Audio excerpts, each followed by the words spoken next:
नमस्कार दोस्तों, आपका स्वागत है YouTube चैनल एसके टेक्नोवेशन पर। ये वीडियो काफ़ी ज़्यादा अलग टाइप की वीडियो होने वाली है, क्योंकि देखो इसमें हम लोग क्या क्या डिस्कस करेंगे वो मैं बताता हूँ। एक तो थंबनेल में जो चीज़ देख रहे हो ये तो हम लोग एक्सप्लेन करेंगे, इसमें बात करेंगे डिटेल में और आपको हर चीज़ में समझाऊंगा अच्छे से, आपको खुद समझ में आएगा कि डेट का क्या मसला चल रहा है, 20 मार्च 31 मार्च क्या पूरा मैटर ये समझेंगे।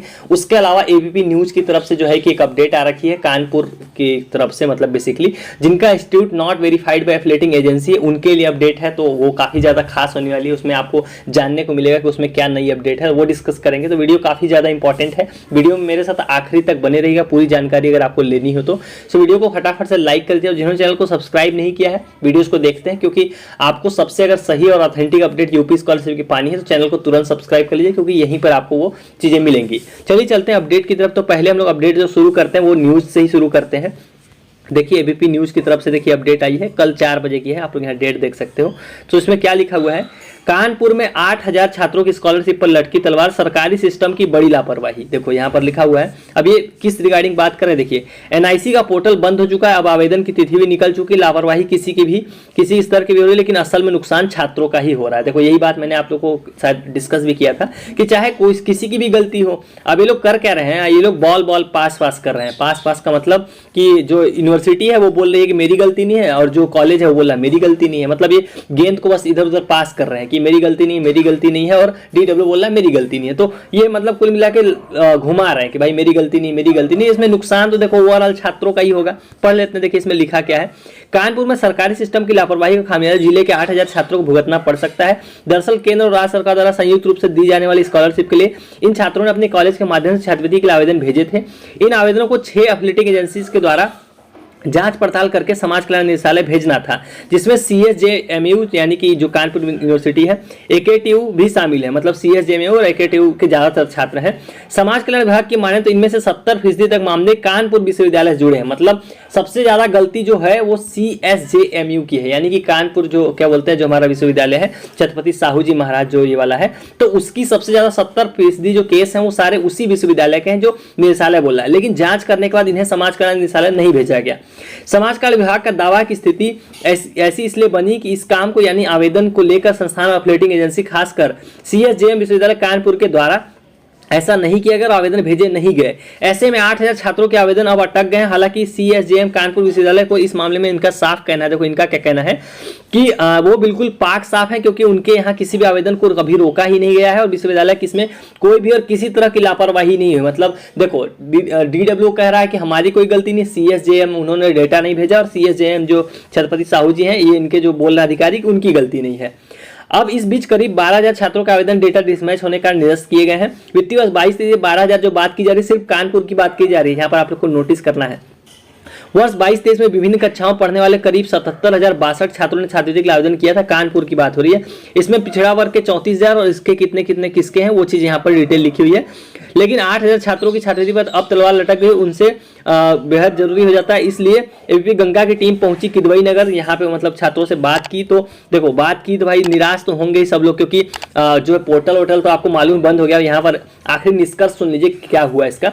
NIC का पोर्टल बंद हो चुका है, अब आवेदन की तिथि भी निकल चुकी है। लापरवाही किसी की भी हो, लेकिन नुकसान छात्रों का हो रहा है। ऐसे में समाज कल्याण अधिकारी कहना है कि 8000 छात्रों का आवेदन पत्र विश्वविद्यालय निदेशालय के पास ही भेजे नहीं थे। मतलब DW का बोलना है कि भाई भेजे ही नहीं थे आपके जो CSJM वाले हैं, और विश्वविद्यालय का ये कहना है कि उनका चोला पूरी तरह से पाक साफ है, जो कोई भी सवाल खड़े करता है। समाज कल्याण विभाग का मानना है कि अगले 1 महीने में छात्रवृत्ति की वेबसाइट खोलने की मांग निदेशालय से की गई है। अगर साइट खुलती है तो क्या बोलते हैं वही देखो वही चीज़ मैं आपको ऑलरेडी बता चुका हूं, तो आवेदनों को फिर भेजा जाएगा। इसके बाद छात्रों को छात्रवृत्ति मिलने की संभावना बढ़ जाएगी।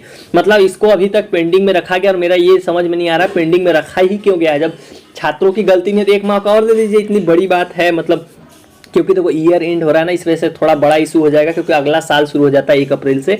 तो देखो ये लोग अगले महीने करके टाल रहे हैं इसको, मुझे लग रहा है ये लोग भुला देंगे। तो थोड़ा सा अब मुझे मतलब वो लगने लग गया कि ये लोग पेंडिंग में डाल रहे हैं। तो ये चीज़ तो हो गई। अब बात कर लेते हैं 31 मार्च 20 मार्च छात्रवृत्ति वाला क्या मैटर है। ये तो आपने देख लिया है, तो रिजेक्ट वाला था। अब उसमें देखो सबसे इंपॉर्टेंट चीज आपको देखो है कि PFMS पे छात्रवृत्ति आपको देखनी आनी चाहिए। वहां पे छात्रवृत्ति आपको कैसे देखना है, क्योंकि अभी आपको मैं प्रूफ दिखाऊंगा। एक मुझे प्रूफ मिला छात्रवृत्ति कल की डेट में भेजी गई है, तो उसको मैं चीजें समझाऊंगा। उससे पहले आपको PFMS पे देखना कैसे वो देख लीजिए। तो देखो आपको देखना है, अगर पीएफएमएस पे अपना देखना है कि छात्रवृत्ति का क्या स्टेटस आई या नहीं। सरकारी जॉब फाइंड आपको सर्च करना है, जो वेबसाइट आपके सामने खुलकर आएगी पहले नंबर की, इसको ओपन कर लेना। यहाँ पर ऑप्शन दिखाई देगा चेक यूपी स्कॉलरशिप स्टेटस 2022-23। अब यहाँ पर देखो लिंक मिल जाएगी। कल कुछ लोगों ने बोला था लिंक काम नहीं करी, मैंने चेक किया, सारी लिंक काम कर रही है। यहाँ पर इजिली आप चेक कर सकते हो। देखो पीएफएमएस का ऑप्शन आपको यहाँ पर दिखाई दे देगा, क्लिक हेयर करके देखो यहाँ पे सारी चीजें आ जाएंगी।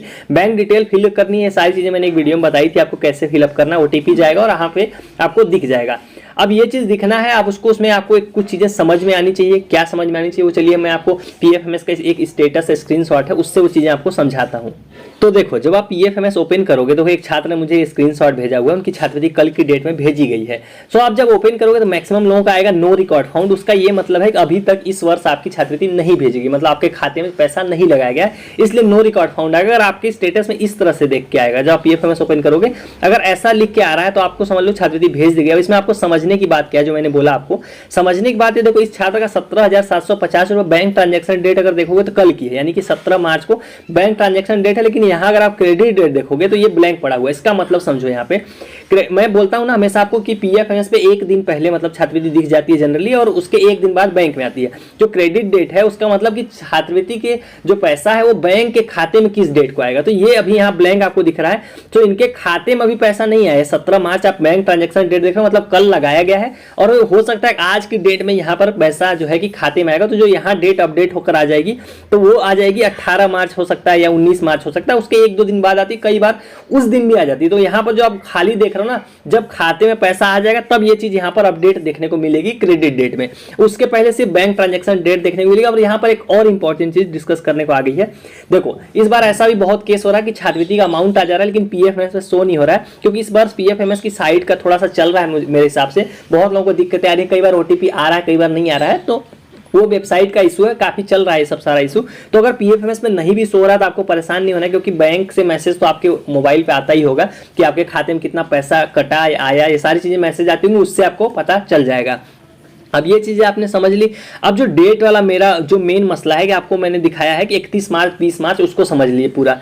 अब देखो आप लोग क्या पूछना होता है आपको, बेसिकली आप लोगों में से मैक्सिमम लोगों को ये जानना होता है कि सर ये मेरा स्टेटस है, मैं बीए का हूँ, मेरा 4 मार्च को या 2 मार्च को 5 मार्च को 10 मार्च को कभी वेरीफाई हुआ, तो मेरा पैसा कब आएगा। देखो ये आप लोगों का सबका पर्सनल जानना है सबको। तो देखो आपको एक बात यहाँ क्लियर मैं करना चाहूंगा कि जो डेट निकली है या डेट निकालते हैं वो ऐसे नहीं निकालते हैं कि बीए की 4 मार्च को वेरीफाई हुई तो 3 मार्च को पैसा, 20 मार्च को पैसा, ऐसे नहीं निकाला जाता है। वो कोर्स वाइज नहीं निकालते हैं, वो सभी के लिए एक जनरल निकालते हैं। अब सवाल ये आता है कि 20 मार्च 31 मार्च का क्या सीन है। ये ऐसा लिखा हुआ है बेसिकली कि जब आप डीडब्ल्यू से कंप्लेंट करोगे, चाहे सीएम हेल्पलाइन से कंप्लेंट करो या जन सुनवाई से करो, तो अलग अलग डेट दे रहे हैं। अलग अलग डेट कैसे, आप सर्कुलर देख रहे हो मेरी स्क्रीन पर। अब इस सर्कुलर में जो छात्रवृत्ति भेजी जानी है वो भेजी जानी है 15 से लेकर 20 मार्च तक। यहाँ पर आप लोग देख सकते हो 15 मार्च तक एनआईसी लखनऊ भेजा जाना था डेटा, उसका 16 से लेकर 20 के बीच में पैसा भेजा जाना है। देखो तक लिखा हुआ है यहाँ पर, आप लोग कंफ्यूज मत होइएगा कि 20 मार्च को नहीं बोल रहे हैं, 20 मार्च तक बोल रहे हैं। मतलब कि 15 मार्च तक वो वाला काम हो गया, उसके बाद से 5 दिन तक पैसा भेजा जाना है।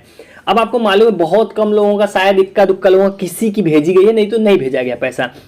अब 20 मार्च बोला किसने, ये सर्कुलर किसने निकाला है, डीडब्ल्यू निकाला है। तो आपका सवाल करना किससे बनता है, डीडब्ल्यू से बनता है, ना कि मेरे से।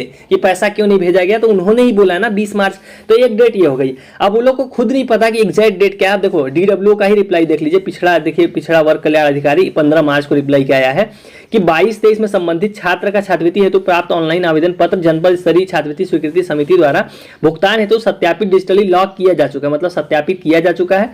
छात्रवृत्ति की जो धनराशि सीधे छात्रों के बैंक खाते में छात्र के गत वर्ष के प्राप्तांक के प्रतिशत के आधार पर, मतलब जो आप लास्ट ईयर में जितना परसेंट लाए होंगे उसके हिसाब पे मेरिट बनेगी, मतलब 70% 90% वालों को ऊपर रखा जाएगा। फिर मतलब परसेंटेज के हिसाब से मेरिट बनाई जाएगी, आपका जितना पिछले साल आया है उसके आधार पर जो है कि 31 मार्च 2023 तक अपेक्षित है। देखो अब ये देखो आपको यहाँ पर मैं ये दोनों चीजें इसलिए दिखा रहा हूँ 20 मार्च 31 मार्च।